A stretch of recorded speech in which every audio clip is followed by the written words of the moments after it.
جو بچے ہیں سنگ سمیٹ لو از فرحت اشتیاق سیزن 2 قسط نمبر 3۔ نئے سال کی پہلی صبح طلوع ہوئی تو اسے اندازہ نہیں تھا کہ صرف یہ چمکتی ہوئی صبح ہی نہیں بلکہ آئندہ زندگی کی کوئی بھی صبح کل شام کی سیاہیوں کو نہیں مٹا سکے گی۔ صبح سے دوپہر ہوئی، بھوک پیاس کا احساس نہیں تھا، مگر ٹھنڈ ناقابل برداشت تھی۔ اسے اپنے پاپا سے بات کرنی چاہیے، کل شام وہ بہت غصے میں آ گئے تھے، آج وہ اس کی بات ضرور سنیں گے۔ اس کے پاپا بہت ذہین آدمی ہیں، جب وہ دلیل کے ساتھ بات کرے گا تو وہ ماننے پر مجبور ہو جائیں گے کہ لیونگ روم کا وہ سارا حشر اس بے حیا لڑکی نے کیا تھا۔ اس کا حلیہ، اس لڑکی کا حلیہ، لیونگ روم میں ٹوٹی چیزیں اور پاپا کا عین اسی وقت گھر واپس آ جانا۔ جب وہ ساری کڑیاں ملائیں گے تو ان جیسا ذہین شخص فوراً سمجھ جائے گا کہ قصوروار سکندر نہیں، مریم ہے۔ وہ یکدم ہی گھر جانے کے لیے اٹھا اور سیدھا اندر جانا چاہتا تھا، مگر اس کی خوش فہمیاں اسی لمحے کمزور پڑنے لگی تھیں جب ان کا ملازم اسے وہیں رکنے کی تاکید کرتا شہریار خان کو بلانے اندر چلا گیا تھا۔ وہ اپنے گھر کے دروازے پر ہی روک دیا گیا تھا، اندر داخلے کے لیے اسے اجازت درکار تھی۔ کیوں آئے ہو تم یہاں؟ کیا کل میری بات تمہاری سمجھ میں نہیں آئی تھی؟ وہ بھوکا پیاسا ہے، اسے ٹھنڈ لگ رہی ہے۔ اس کے باپ کو اس پر ذرا سا بھی رحم نہیں آیا تھا۔ اس کی تمام تر خوش فہمیاں اپنی موت آپ مر گئی تھیں۔ ان کے پیچھے زین بھی لیونگ روم کے دروازے کے پاس کھڑا اسے نفرت سے دیکھ رہا تھا۔ میرے دل اور میرے گھر میں اب تمہاری کوئی جگہ نہیں ہے، میں تمہیں آگ کر چکا ہوں۔ میرے اصول یہ کہتے ہیں کہ میں ایک ریپسٹ اور رشتوں کی دھجیاں بکھیرنے والے کو اپنے گھر میں جگہ نہ دوں۔ اگر تم واقعی میرا خون ہو، ذرا سی بھی غیرت تم میں باقی بچی ہے تو آج کے بعد مجھے اپنی منحوس شکل کبھی مت دکھانا۔ اس نے پیچھے کھڑے زین کے چہرے پر پھیلا اطمینان دیکھا، پھر حلق کے بل چلاتے اپنے باپ کو۔ وہ جو کچھ بھی کہہ رہے ہیں ہوش و حواس میں کہہ رہے ہیں۔ کل 31 دسمبر کو اسے گھر سے بے دخل کرنے کا ان کا اعلان کوئی جذباتی یا وقتی فیصلہ نہیں تھا، وہ ایک اٹل فیصلہ تھا۔ سرد نگاہوں سے اسے دیکھتے وہ اپنے ہر فیصلے پر قائم تھے۔ اسی پل اس کی امو جان باہر آئی تھیں، وہ رو رہی تھیں، انہوں نے روتے ہوئے اسے گلے لگا لیا تھا، وہ اس کی حمایت کر رہی تھیں۔ وہ اس کی طرفداری میں اس کے باپ سے لڑ پڑی تھیں، وہ اس کی طرف سے اس کے باپ سے معافی مانگ رہی تھیں۔ اس سے غلطی ہو گئی ہے شہریار، مگر یہ ابھی بچہ ہے، آپ اس پر سختی کریں، اسے مارے پیٹیں، ہر آسائش اور سہولت اس سے واپس لے لیں، مگر پلیز اسے کیوں گھر سے نہ نکالیں۔ اور اس کا دل چاہا تھا وہ دھاڑے مار مار کر رو پڑے۔ ماں سمیت ساری کائنات میں کوئی ایک شخص بھی ایسا نہیں تھا جو اسے بے گناہ سمجھتا ہو۔ ماں کے حمایت لیے جملوں نے اس کی عزت، اس کے وقار، اس کے پندار کو مزید ٹھیس پہنچائی تھی۔ ماں اپنے گناہگار بیٹے کے لیے رحم اور معافی کی درخواست کر رہی تھی۔ وہ ٹکر ٹکر ماں کو اپنی حمایت میں باپ سے بولتے اور باپ کو جواباً آگ بگولا ہوتے دیکھ رہا تھا۔ امو جان زیادہ زور سے روتے ہوئے چیخ کر بولیں، آپ کسی اور کے گناہوں کی سزا میرے بیٹے کو کیوں دے رہے ہیں؟ اپنے باپ کے گناہوں کی سزا میرے بیٹے کو مت دیں شہریار، جو آپ کے باپ نے کیا۔ اس کے باپ نے آگے بڑھ کر گالی دیتے ہوئے اس کی امو جان کو تھپڑ مارا تھا۔ وہ بالکل سن سا رہ گیا تھا، کیا اس کے پاپا اس کی ماں پر ہاتھ اٹھا سکتے تھے؟ اس نے دیکھا وہ امو جان کو دوسرا تھپڑ مارنے کے لیے ہاتھ اٹھا رہے تھے۔ وہ اس بار یہ ہرگز برداشت نہیں کر سکتا تھا، وہ فوراً آگے آ گیا تھا۔ ماں کی یہ تذلیل اس لیے کی جا رہی تھی کہ وہ اس کی حمایت میں بولی تھیں۔ اگر اس کی موجودگی ماں کی ذلت کا باعث بن رہی ہے تو وہ خود کو ابھی اور اسی وقت یہاں سے کہیں دور لے جائے گا۔ اس کی ماں ان دونوں بھائیوں کے سامنے شوہر کے ہاتھوں ہوئی اس تذلیل پر گنگ کھڑی تھیں۔ اس کی آنکھوں میں کرب اور اذیت سے آنسو آ گئے تھے، اس کی آواز بھرا گئی تھی۔ امو جان کو کچھ مت کہیں پاپا، پلیز میری ماں پر ہاتھ مت اٹھائیں، میں جا رہا ہوں یہاں سے۔ وہ فوراً ہی وہاں سے پلٹ گیا تھا، اگر اس کا چلے جانا تمام مسائل کا حل ہے تو ٹھیک ہے، وہ چلا جاتا ہے۔ اس کا باپ اس کی ماں پر ہاتھ اٹھائے، اسے گالیاں دے، یہ وہ ہرگز نہیں سہ سکتا۔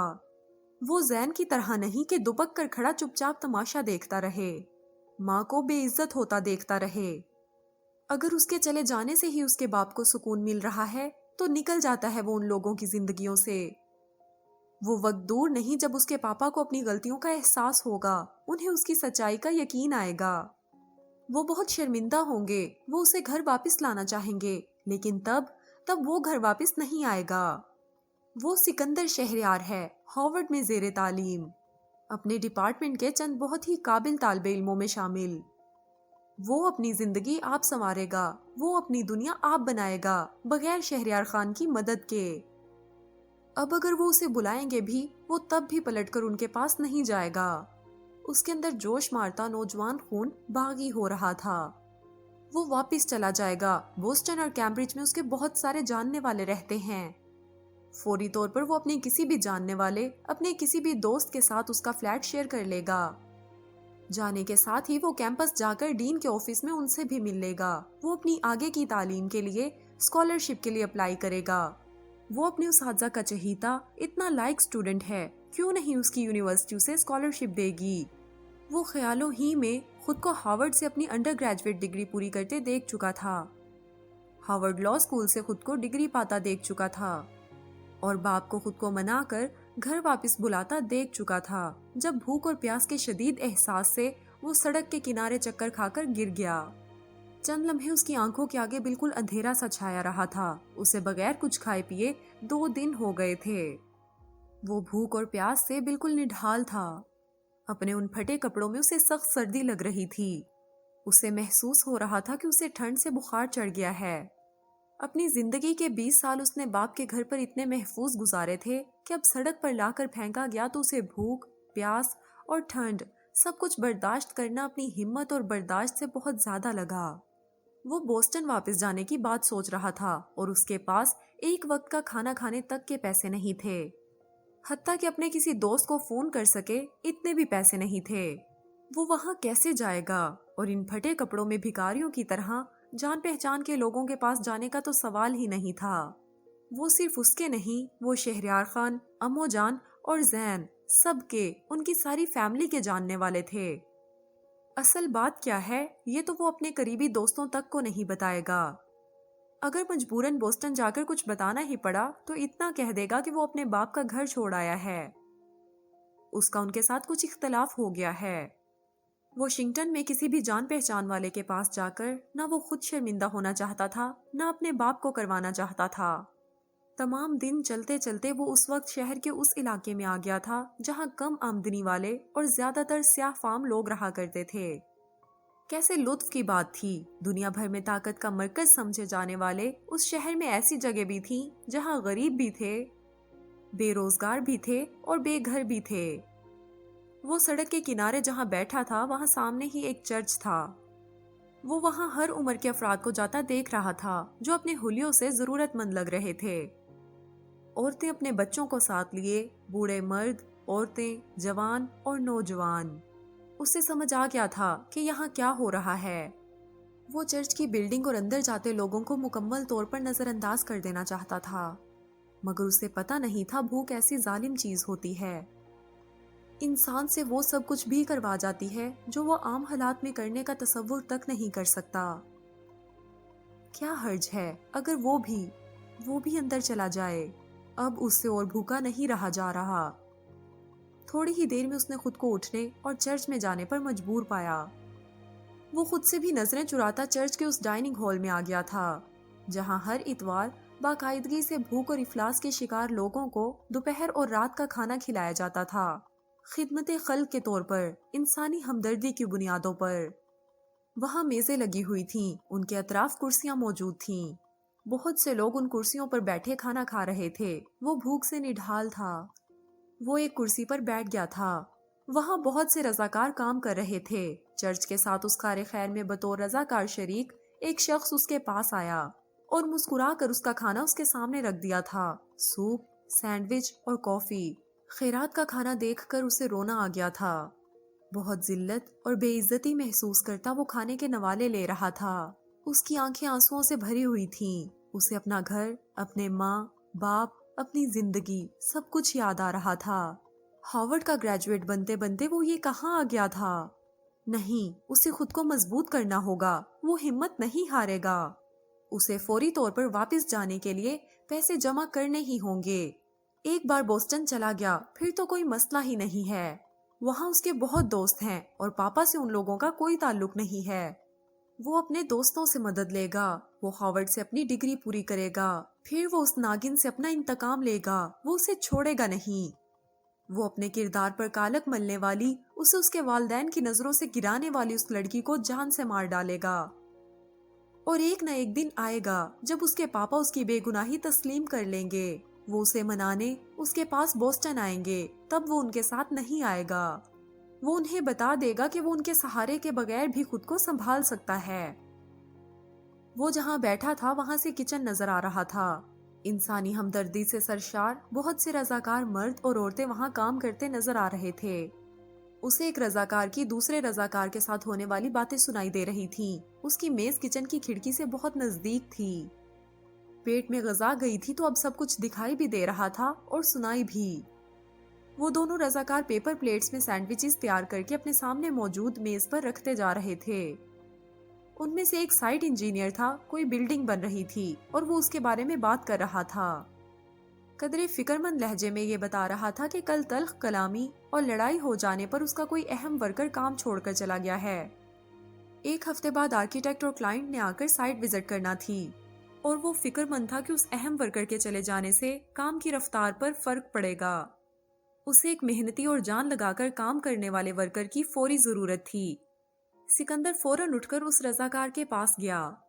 اس نے اس سے کام مانگا اور یقین دلایا تھا کہ وہ محنت کرے گا۔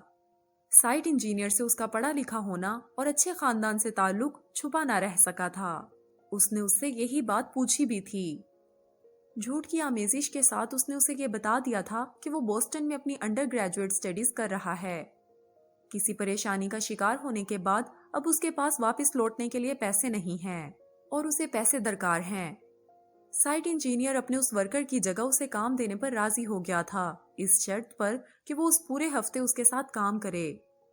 جتنا معاوضہ طے پایا تھا اس میں وہ واپس جانے کے کرائے کے ساتھ ساتھ اپنے لیے ایک آدھ سستی سی پینٹ شرٹ بھی خرید سکتا تھا۔ کوشش کر کے کچھ پیسے بھی بچا سکتا تھا۔ اسے پیر سے لے کر ہفتے کی شام تک کنسٹرکشن سائٹ پر کام کرنا تھا۔ ہفتے کی شام اسے اس کا معاوضہ دے دیا جائے گا، یہ اس سے سائٹ انجینئر نے وعدہ کیا تھا۔ وہ رات بھی اس نے سڑکوں پر اور ایک پارک میں سوتے جاگتے گزاری تھی۔ اگلی صبح وہ شہر کے مضافات میں واقع اس کنسٹرکشن سائٹ پر آ گیا تھا۔ وہاں ابھی آبادی کم تھی، یہ ایک کم آبادی والا شہر کا مضافاتی علاقہ تھا۔ پڑھے لکھے ہونے کی وجہ سے وہ سائٹ انجینئر کے کئی طرح سے کام آ رہا تھا۔ کون سا کنسٹرکشن مٹیریل کب آیا، کتنی مقدار میں آیا اور کتنے کا خریدا گیا، وہ سائٹ انجینئر کو کمپیوٹر پر یہ سارا حساب کتاب، سارا کام بھی کر کے دے رہا تھا اور محنت مزدوری بھی کر رہا تھا۔ جہاں کہیں کسی ورکر کی کمی ہوتی اسے بلا لیا جاتا۔ بے تحاشا وزن اٹھانے اور سخت مشقت کا کام کرنے سے اس کے ہاتھوں پر چھالے پڑ گئے تھے، مگر ایک دھن اور ایک جستجو سوار تھی اس کے اوپر۔ ابھی اس کے پاس پیسے نہیں تھے، وہ دن بھر میں صرف لنچ کرتا جو کہ تمام مزدوروں کو سائٹ پر مفت فراہم کیا جاتا تھا۔ اس کی پلاننگ یہ تھی کہ جانے کے کرائے کے علاوہ بھی اس کے پاس کچھ پیسے بچ جائیں۔ اس نے سائٹ انجینئر سے درخواست کی کہ اسے سائٹ پر ہی سونے کی اجازت دے دی جائے۔ سائٹ انجینئر اسے اجازت دینے میں متعامل تھا۔ وہاں ورکرز کو اس بات کی اجازت نہیں تھی، مگر اس نے جب اپنی مجبوری بتا کر بہت زیادہ اصرار کیا تو وہ مان گیا۔ ویسے بھی وہ کون سا وہاں مستقل ورکر تھا، صرف ایک ہفتہ ہی کی تو بات تھی۔ سائٹ انجینئر یوں بھی اس سے خوش تھا، وہ ایک اکیلا لڑکا کئی ورکرز کے حصے کا کام اسے کر کے دے رہا تھا۔ وہ صبح سے شام گئے تک کنسٹرکشن سائٹ پر جو جو کام اس کے سپرد کیے جاتا تھا۔ کام شروع کرنے والا سب سے پہلا ورکر وہ ہوتا تھا اور کام ختم کرنے والا سب سے آخری ورکر بھی وہی ہوتا تھا۔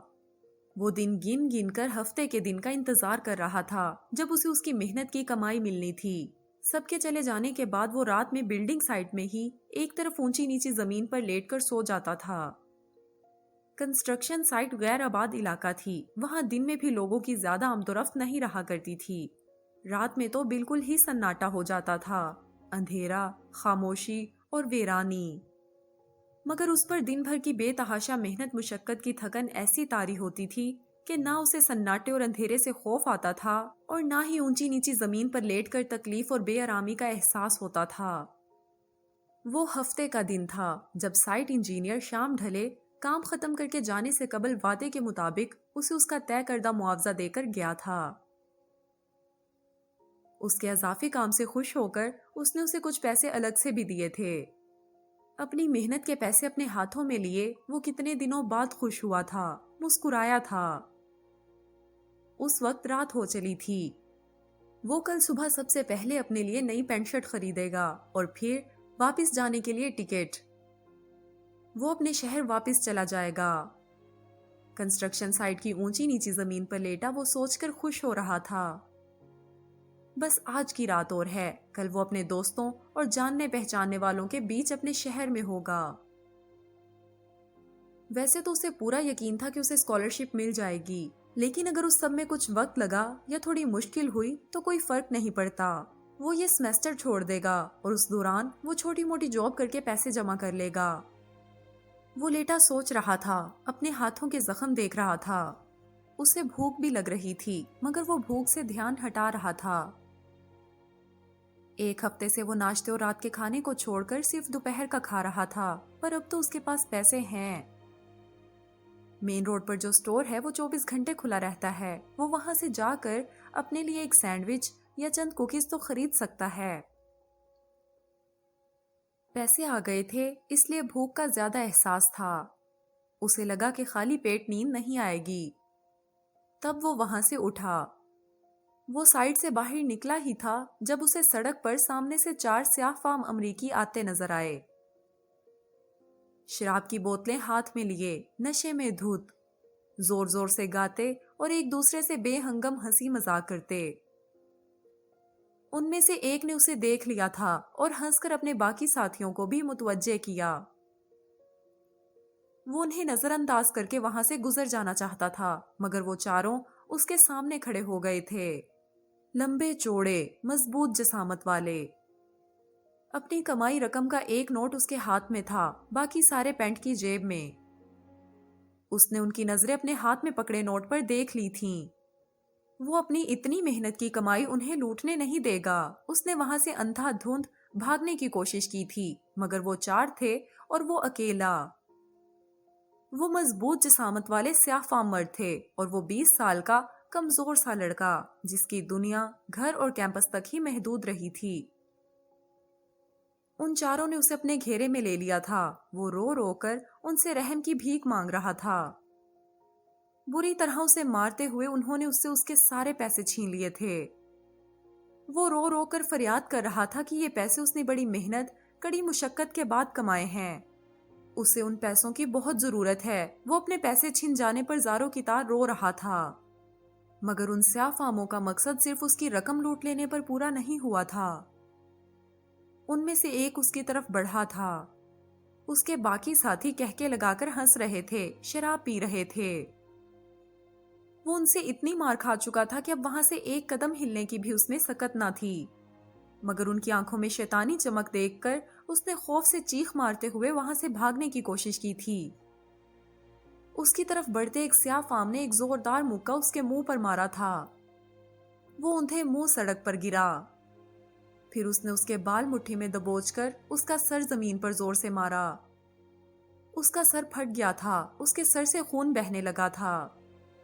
پاپا مجھے بچا لیں، مجھے بچا لیں پاپا۔ وہ چلا چلا کر باپ کو پکار رہا تھا۔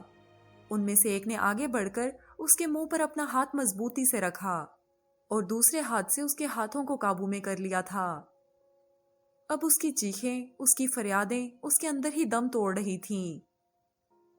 اس کا دم گھٹ رہا تھا، وہ مر رہا تھا۔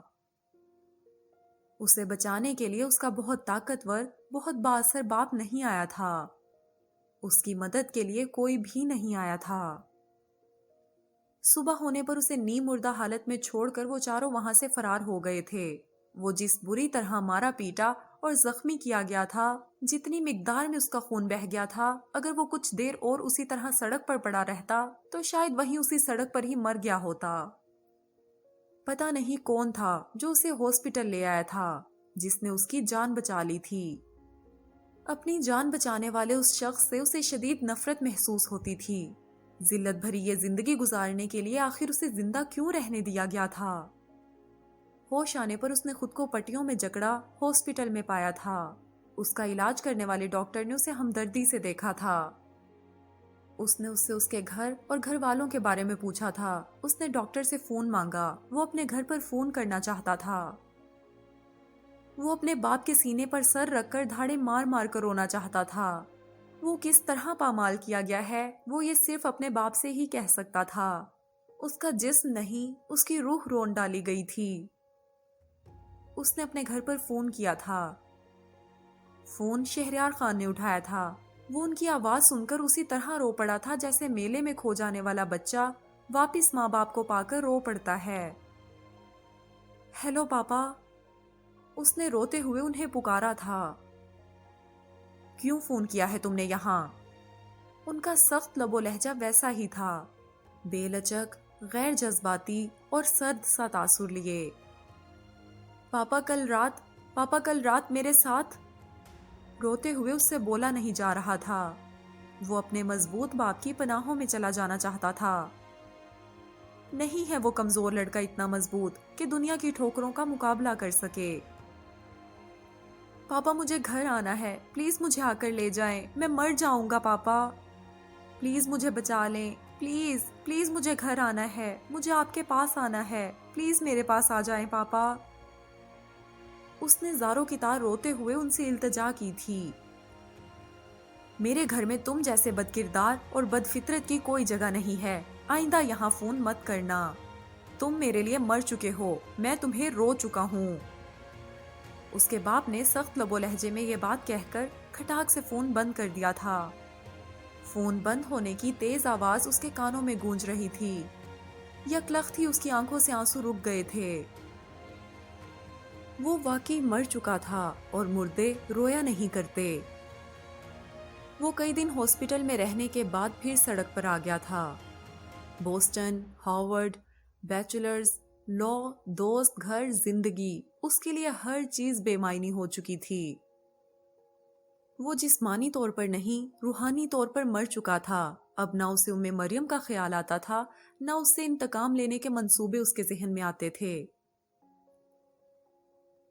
اس رات کی وہ بے بسی، وہ خوف، وہ ذلت اسے راتوں کو سونے نہیں دیتی تھی۔ سو جاتا تھا تو ڈراؤنے خوابوں کی صورت میں وہ اسے اٹھا کر بٹھا دیا کرتی تھی۔ اسے سوتے میں ہر بار ایسا لگتا کہ اس کے منہ پر کسی نے ہاتھ رکھا ہوا ہے۔ اس کا دم گھونٹا جا رہا تھا۔ اسے سانس لینا دشوار لگنے لگتا۔ میرے ساتھ ایسا کیوں ہوا؟ میں ہی کیوں اس کا شکار بنا؟ وہ راتوں کو چلا چلا کر، رو رو کر اللہ سے پوچھتا۔ اس نے خود کو دنیا کی بھیڑ میں گم کر لیا تھا۔ کئی بار اس نے خودکشی کرنے کی کوشش کی تھی، مگر اس کے پاپا یقیناً ٹھیک کہتے تھے، وہ واقعی بے غیرت تھا۔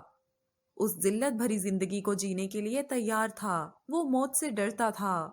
خود کو نہ گولی مار پایا، نہ اپنے پیٹ میں خنجر اتار پایا، اور نہ کسی اونچائی سے چھلانگ لگا کر خود کو ختم کر پایا تھا۔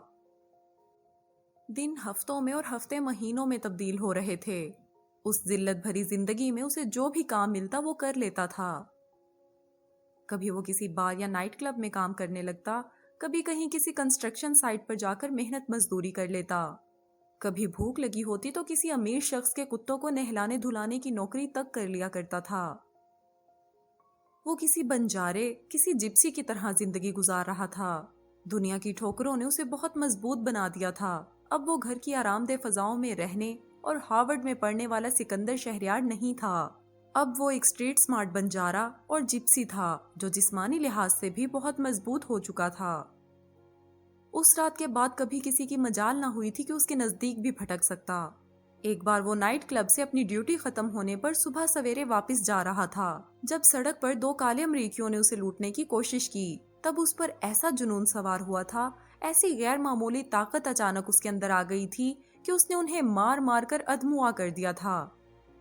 وہ دونوں اس سے رحم کی بھیک مانگنے لگے، مگر وہ انہیں جان سے مار ڈالنے کے در پہ تھا۔ مگر پھر انہیں زخموں سے چور چور کر کے چھوڑ دیا۔ وہ رات اس کی زندگی سے کبھی نہیں نکل سکتی تھی۔ اس رات کے بعد اگلی صبح وہ خود سے بھی اور دنیا سے بھی پہلے سے بھی زیادہ نفرت میں مبتلا ہو کر دنیا کی بھیڑ میں شامل ہوا تھا۔ مزید ویڈیوز اور اپڈیٹس کے لیے چینل سبسکرائب کرنا نہ بھولیں اور بیل آئیکن کو بھی ہٹ کریں۔